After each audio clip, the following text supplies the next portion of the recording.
Carey Price video coming out of him in uniform with equipment, but basically just going out for a cruise, skating around for 10 or 15 minutes. And it's just such a weird transition because of what he's been through personally, but also the injury, the surgery he's coming off of. It doesn't look as if he's even close, and it doesn't look like he's in a rush to return. What's your understanding of where he's at and what the Habs are planning to do with Carey Price? Well, look, for public consumption, I don't think that there is a specific timeline here.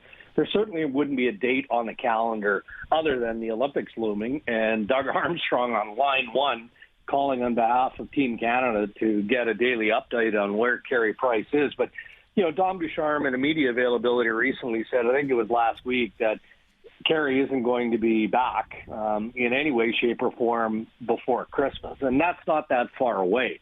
But if you get, past Christmas, now you're into the new year, it becomes more of an issue. Less so for the Montreal Canadiens, more so for Team Canada. And I got to tell you guys, and we've kind of nibbled at this layer of speculation because we look at Carey's contract and we look at the huge undertaking that Jeff Gorton has to embrace here with whenever he hires a new general manager and how they're going to rebuild the foundation of that team.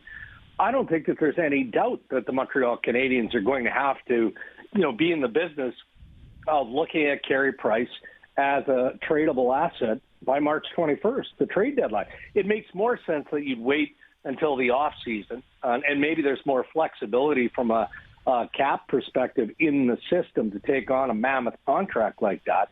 But we've talked about goaltending already. I'm sure there are managers around the game, especially those who think they're contenders, and maybe Sakic is among them, who are looking at Price's situation going, geez, I'd really like to get him back on the ice and see where he's at. Then I'd like to see him perform in the Olympics and see where he's at.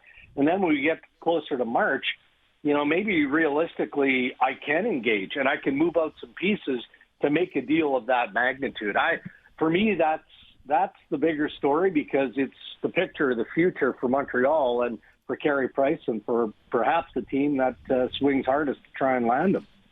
Well, and you nailed it too on the sense that, like, the Canadiens should have zero urgency getting him back. They're not in a playoff race. They're not battling. You're not 2 points out of a wild card spot. It's a sense of putting him in noodles to take you out of that lottery. Well, Screw exactly. It. Like, you know what? It seems right now.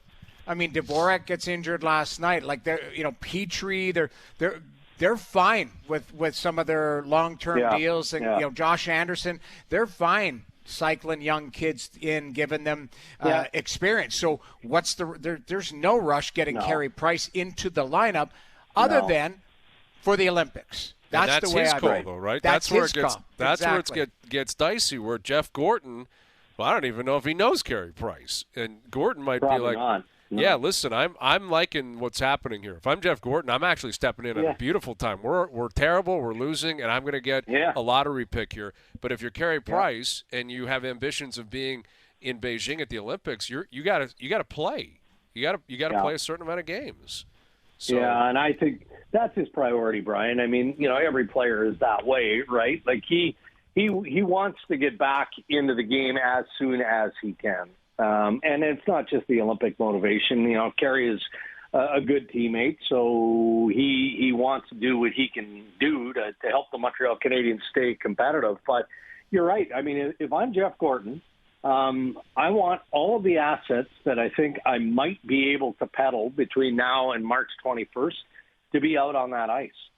Because I want who's ever interested to have a bigger picture view of what these players are capable. And you're looking at the mega contracts here. That's what you're looking at. And then secondarily, Dom Ducharme isn't going to have a choice in how he plays his young players, aside from managing the bench to some degree. Wouldn't you think the message from Gorton is, hey, I got to see these guys play.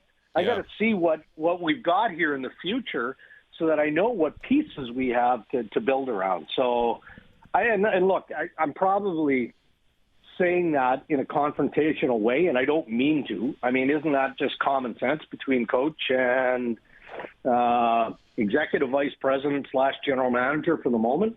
of any organization. You got to know what you have before you can make it better. That's right. Yeah, and I would expect that's the message and that's the plan the rest of the way.